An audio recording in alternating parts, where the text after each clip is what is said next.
tonight. Yeah, that's alright. Back tonight with my Canon T3i and my Blackmagic box.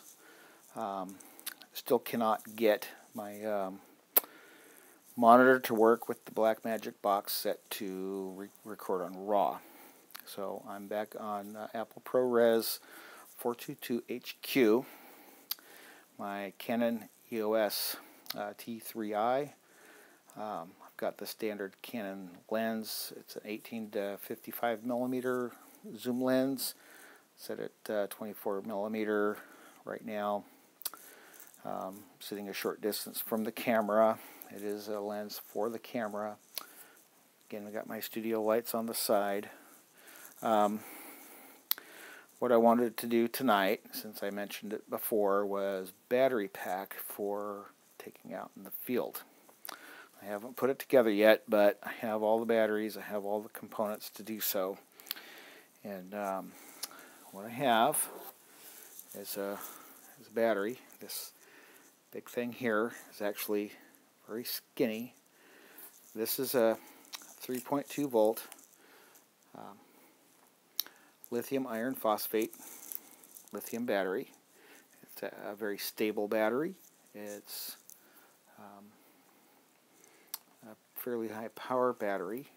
It was designed for automobiles, for electric cars. I have a few that I was testing. I actually have like about 50 of them. And I'm going to put 4 of them in series. And I'm going to make a field battery with 4 of these all in a block. And have a small inverter to take with me to attach to either a backpack or to the tripod or something, so I can power all my battery powered equipment and get rid of the weenie little batteries and not have to worry about the weenie batteries for the camera or the Hyperdeck box. And it looks like everything's still going. I'm worried about running out of battery on the camera. It's been running for a little while now. So a little battery pack like this will make a 20 amp hour battery pack. A lot of the battery packs that are out there are much smaller than this.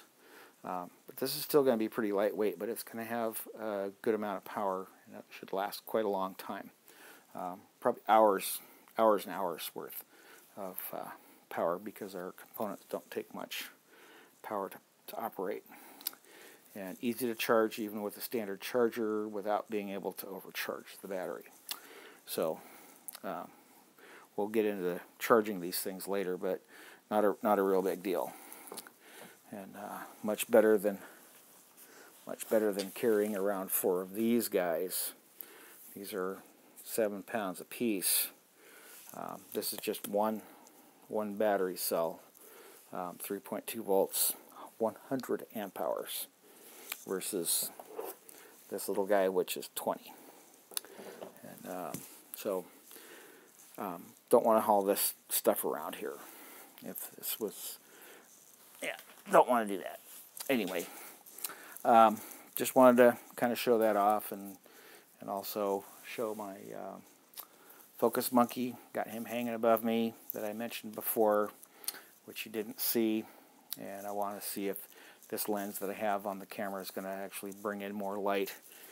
And I also have a setting on the camera in landscape mode on this particular camera, which sets the sharpness at level 4, and then everything else is at 0. And I had it before set at 3. So I'm going to see if the sharpness with this ProRes recording will actually be a little bit sharper than the last one that I did. And the other thing, last thing I wanted to show, again, I showed it before, is my my iPhone lavalier mic. So, got my iPhone, got my recording program set on it, and it's called Voice Record. Costs about $3 on the Apple store, and Open that up. It's got a sample rate of 48,000. It's got a bit rate of 160 kilobits per second. It has a bit depth of 32 bits. And I have stereo picked, even though it's a mono mic. And encoding quality is maximum. And it's not recording MP3, it's MV4 or some weird thing like that. So it records well. It's got a little meter to show the recording level and all that stuff, and it doesn't record too hard. It actually records quite good. And again, it was from the earphones from Apple, from the iPhone. This one came from my iPhone 4S. Didn't really like it for the earpieces, but that mic is a pretty darn good mic. And a little micro size clothespin, and it is a real clothespin, and it is a real wooden clothespin, and fits and hides perfectly.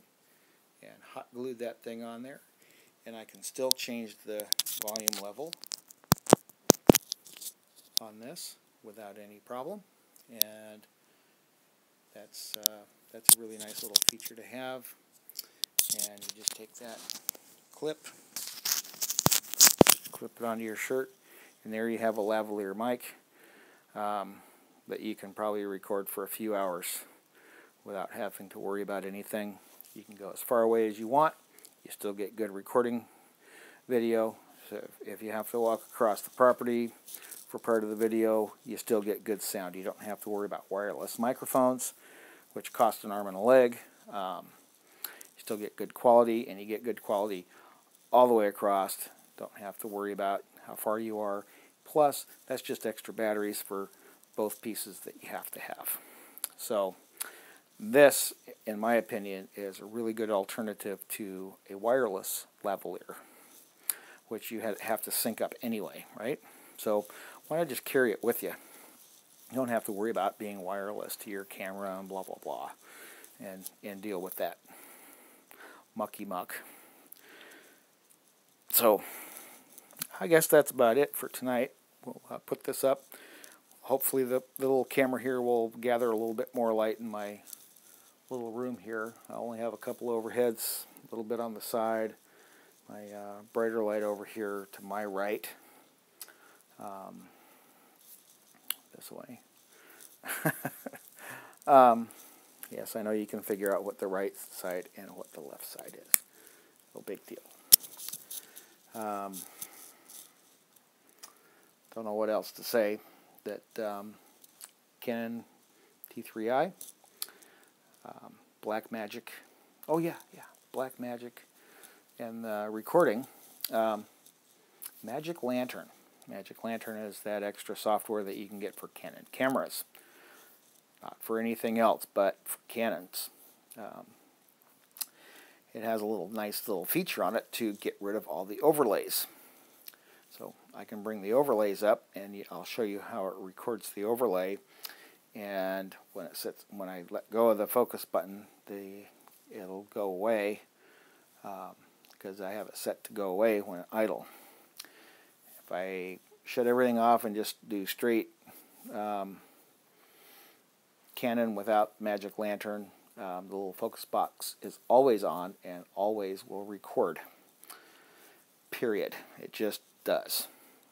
If I don't have an external monitor, it will also record all the overlays. I have to have that external monitor for this to show and the overlays disappear.